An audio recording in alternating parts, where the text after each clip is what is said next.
अस्सलाम वालेकुम and welcome to reality check the show, जहां हम सिर्फ हेडलाइंस रिपीट नहीं करते बल्कि स्टोरीज के पीछे छुपी ह्यूमन रियलिटीज और सोसाइटी के डिफरेंट एंगल्स को भी समझने की कोशिश करते हैं।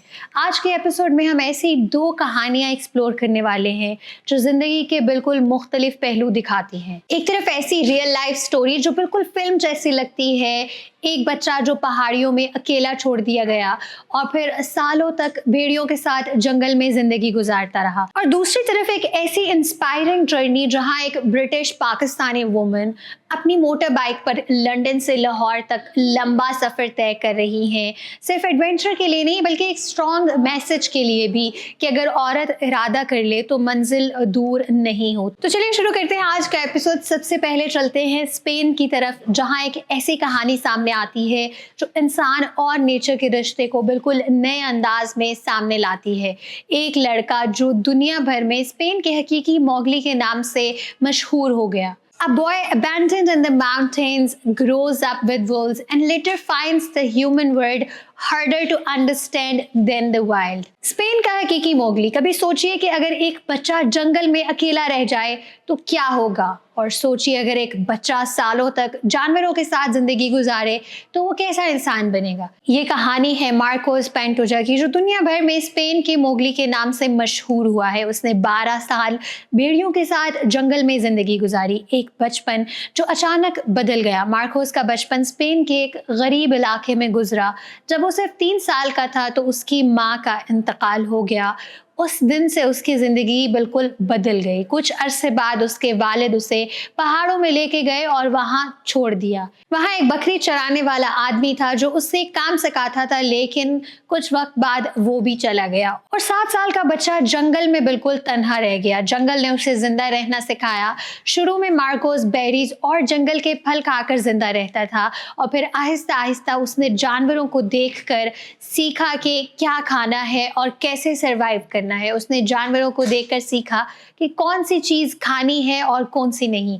जल्द ही उसकी अजीब दोस्ती भेड़ियों के साथ हो गई। एक दिन वो वहां चला गया जहां वुल्फ क्लब्स रहते थे और उनके साथ खेलते खेलते सो गया। जब माँ भेड़िया वापस आई तो मार्कोस को लगा कि वो उसे मार देगी, लेकिन उसने अपने बच्चों को खिलाने के बाद गोश्त का टुकड़ा उसकी तरफ धकेल दिया। उस दिन मार्कोस को महसूस हुआ कि वो वुल्फ फैमिली का हिस्सा बन चुका है। जब मार्कोस 19 साल का हुआ तो अथॉरिटीज ने उसे जंगल में देखा। वो नंगे पांव था और अजीब आवाजें निकाल रहा था। उसे वापस सोसाइटी में ले आया गया।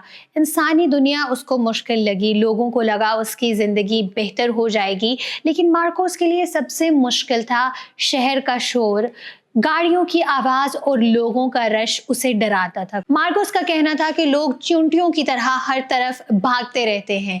मार्कोस ये भी कहता है कि लोग उस पर हंसते थे क्योंकि वो मॉडर्न जिंदगी के बारे में कुछ भी नहीं जानता था। उसे महसूस होता था कि वो इंसानों के दरमियान भी अकेला है। मार्कोस ने कई दफा वापस पहाड़ों में जाने की कोशिश की, लेकिन अब वुल्व्स उसे पहचानने से इनकार करते हैं। उसका कहना था कि अब इंसान की तरह मैं स्मेल करता हूँ, शायद इसलिए वुल्व्स उसके पास नहीं आते। आज मार्कोस एक छोटे से घर में रहता है, लेकिन वो अक्सर ये कहता है कि उसकी सबसे बड़ी खुशी जंगल में रहना थी। कभी कभी वो ये भी कहता है कि जानवर इंसानों से ज्यादा सीधे और वफादार होते हैं। British Pakistani women riding on motor bike from London to Lahore to inspire other women. Imagine अगर एक औरत अपनी मोटर बाइक पर हजारों किलोमीटर का सफर अकेली तय कर रही हो। सोचिए लंदन से लाहौर तक का सफर, वो भी एक बाइक पर। यही कर दिखाया है गुलफिशां तारिक ने। British Pakistani women riding motor bike from London to Lahore to inspire other women. Imagine एक औरत अपनी मोटर बाइक पर हजारों किलोमीटर्स का सफर अकेली तय कर रही हो। सोचिए लंदन से लाहौर तक का सफर, वो भी एक बाइक पर। यही कर दिखाया है गुलफिशां तारिक ने। British Pakistani biker Gulfishan Tariq London से लाहौर तक मोटर बाइक पर सफ़र करते हुए हिस्ट्री बना रही हैं। उनका ये सफ़र एक एडवेंचर नहीं बल्कि एक पावरफुल मैसेज भी है। वो ये चाहती हैं कि दुनिया को बताया जाए कि औरत अगर इरादा कर ले तो कुछ भी नामुमकिन नहीं। मैं चाहती हूँ कि औरतें ये समझें कि वो अपने सारे ख्वाब पूरे कर सकते हैं। गुलफिशां मैनचेस्टर में अपने हस्बैंड और 3 साल की बेटी के साथ रहती हैं। उनका ये कहना है कि ये سفر خاص طور پر پاکستانی عورتوں کے نام ہے. یہ سفر پاکستان کی اسٹرانگ عورتوں کے لیے ہے, خاص طور پر رورل ویمن کے لیے. ان کا تعلق اصل میں سرگودا سے ہے اور شادی کے بعد ان کا رشتہ سوات ویلی کے پٹھان خاندان سے ہوا. یہ سفر شروع ہونے سے پہلے لندن کے ایک بائکرز کیفے میں کئی انٹرنیشنل بائکرز جمع ہوئے اور ان کو سلیوٹ پیش کیا. کئی ایسے بائکرز جو پہلے پاکستان بائک پر ٹریول کر چکے ہیں, انہوں نے بھی انہیں اپنی ٹپس شیئر کی اور انکریجمنٹ بھی دی. گل افشاں صرف بائکر ہی نہیں بلکہ وہ ایک سافٹ ویئر انجینئر اور مارکیٹنگ پروفیشنل بھی ہیں. انہوں نے پہلے بھی کئی ریکارڈز بنائے ہیں. 2015 میں انہوں نے اسلام آباد سے خنجراب پاس تک سائیکلنگ جرنی کی, جو دنیا کے سب سے اونچے بارڈر کراسنگز میں سے ایک ہے. صرف 24 سال کی عمر میں انہوں نے اکیلی موٹر بائک پر خیبر پختونخوا اور گلگت بلتستان کے تمام ڈسٹرکٹس کا سفر کیا. 20 دن میں تقریباً 3000 کلومیٹرز کا سفر. اس کے علاوہ انہوں نے ککلاش پلین سے سولو پیراگلائیڈنگ فلائٹ بھی کی ہے.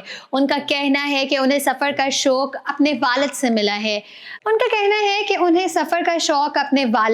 ہے. ان کے مطابق ان کے والد دنیا بھر میں سفر کرتے تھے اور ان کی زندگی جینے کا انداز ان کی انسپریشن بنا. ان کا کرنٹ روٹ لندن سے شروع ہوتا ہے, جہاں سے وہ فرانس, سوئٹزرلینڈ اور اٹلی سے گزرتے ہوئے فیری کے ذریعے گریس پہنچیں گی. اس کے بعد یہ سفر جاری رہے گا, پھر استنبول اور پھر ترکی سے آگے. اگر حالات ٹھیک رہتے ہیں تو وہ ایران کے ذریعے پاکستان انٹر کریں گی اور پھر آخر کار لاہور پہنچیں گی. اگر روٹ چینج ہوا تو ان کا بیک اپ پلان ہے کہ وہ جارجیا تک رائڈ کر کے وہاں سے کراچی فلائی کریں اور پھر بائک پر لاہور تک کا سفر مکمل کریں. گل افشاں کا یہ بھی کہنا ہے کہ یہ سفر صرف ان کا نہیں بلکہ ہر اس عورت کا ہے جو خواب دیکھتی ہیں. اگر ارادہ مضبوط ہو تو دنیا کی کوئی بھی منزل دور نہیں ہوتی. اگر آج کے ایپیسوڈ نے آپ کو سوچنے پر مجبور کیا تو اسے لائک, شیئر اور سبسکرائب ضرور کریں. I'm Ramna Said signing off from Reality Check, where facts cut through the noise. Catch you in the next episode.